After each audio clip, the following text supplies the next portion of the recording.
Hi, my name is Livy Vokorsky, and this is my project on sociology in the real world. So let's start off with what is sociology? Sociology is the study of life in action, and it examines how individuals act and evolve within social groups and understanding the causes that influence behavior. Then we have some definitions that you need to be familiar with before we start. We have culture, social structure, socialization, and then social institutions. So culture is the blueprint for living in a society. Culture can be simplified down to all that human beings believe, know, learn to do, produce, and use. Then we also have social structure. That is the stable arrangement of institutions whereby human beings in a society interact and live together. Socialization is the process through which people are taught to be proficient members of society. And then social institutions exist to meet society's fundamental needs, such as providing structure, guidance, and order.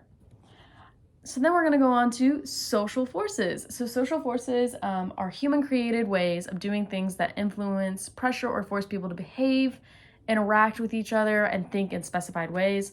Some examples of that would be politics, religion, economy, and education. Now we're going to move on to sociological imagination. So we have a sociologist that goes by C. Wright Mills, who coined the term as an awareness of the relationship between a person's personal experiences within a broader social and historical context.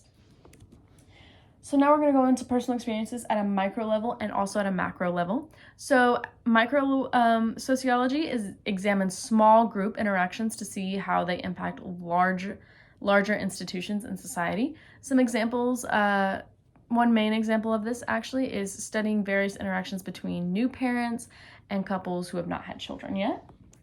And then we're going to go on to macro sociology, which examines large-scale social structures to determine how they impact groups and individuals. Some examples will be family, schools, daycares, peers, and media. Now we're going to get to the really big stuff. This is relationship between the individual and society.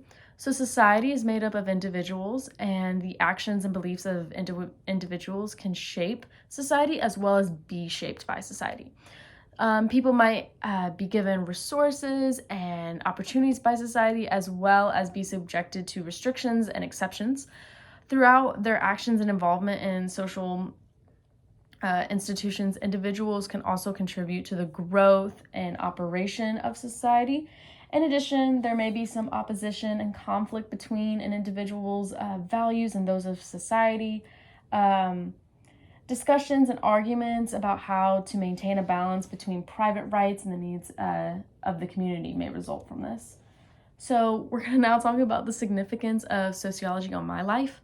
So sociology has had a major impact on my life. It has helped me to better understand myself. I have learned and examined the way the social world around me influences the way I think, feel, and act.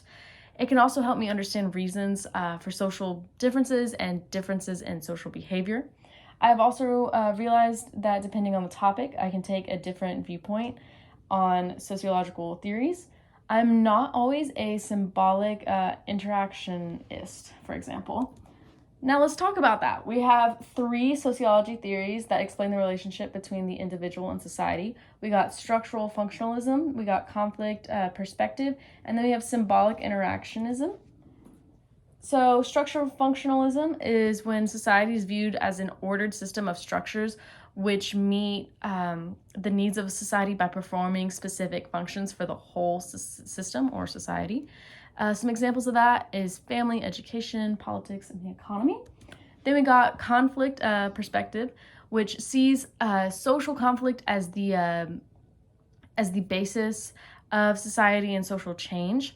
It proposes that conflict and tension are basic facts of social life and suggests that people have disagreements over goals and values that are involved in struggles over both resources and power.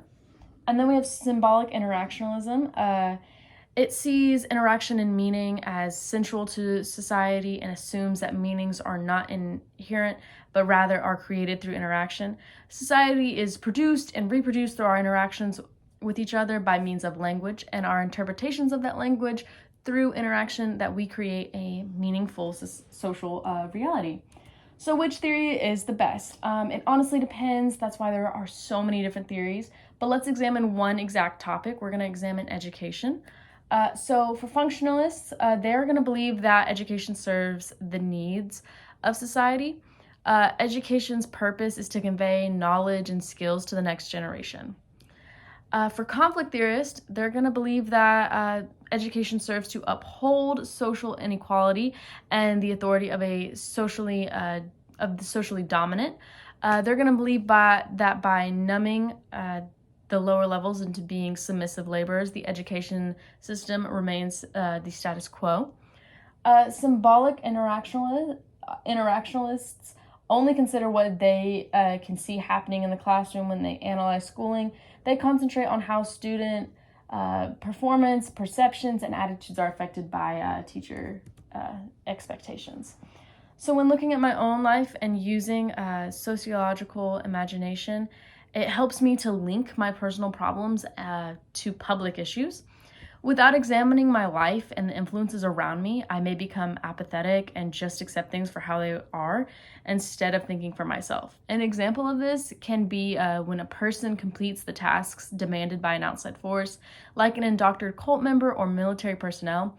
It is important for me to look at the constructs of society and my personal beliefs. And it's just, I need to make sure that I am behaving and thinking the way I truly believe is correct instead of what I've been led to believe. And this is my study. This is how studying sociology had impacted my daily life. These are my citations of everything that I used, and I hope you enjoyed.